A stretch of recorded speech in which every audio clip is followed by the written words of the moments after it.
force, more than meets the eye.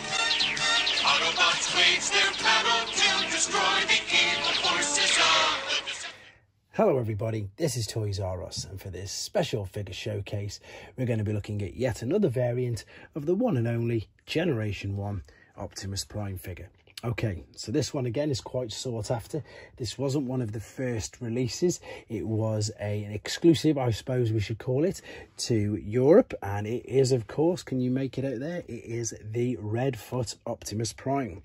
So this initially started out as a bit of a myth in mainland USA because, of course, they hadn't really seen it. Whereas in the UK, with these being made by Ceiji in France, they're not super common, but obviously we'd seen them. So we're going to have a look at the actual figure itself, see the differences with the feet and on the trailer. But before we do that, let's have a quick look at the packaging. So the box is just your normal standard box from the front. Everything is as you would expect it. You've got the white borders. I've got the standard Hasbro box here as well, just coming in at the side. So there's no differences at all on the front, which is good. What the main difference is, though, of course, on the back, and it will be, in fact, let me show you the Hasbro one first. It'll be just underneath the tech specs. So we've got there, this is your standard Hasbro box, and there, of course, is your 1984 Hasbro Bradley. There is your address, obviously made in the USA. Whereas with this particular one, with the Redfoot variant, a lot of the UK ones were made in, made by Ceiji in France, but this particular one, see how it's all in a black border?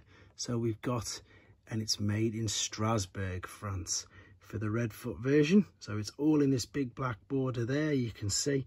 Everything else is in English though, and that's just the main difference on the boxes. What I'm going to do now then is just quickly get them out of the packaging, and we'll have a look if there's any physical differences apart from the red feet with the toy. So there it is outside of the packaging, and you can see now that it's really obvious that we do have these red feet. So let's have a look at them. And of course these are die cast, still exactly the same as the rest of it. It's just painted. You can see, unfortunately for me, that this has had a bit of a chip there, but these are just your normal die cast feet, but they are red. So I'm going to actually transform this guy just so you can see, I suppose, how slightly different he looks. Transformation process is obviously exactly the same.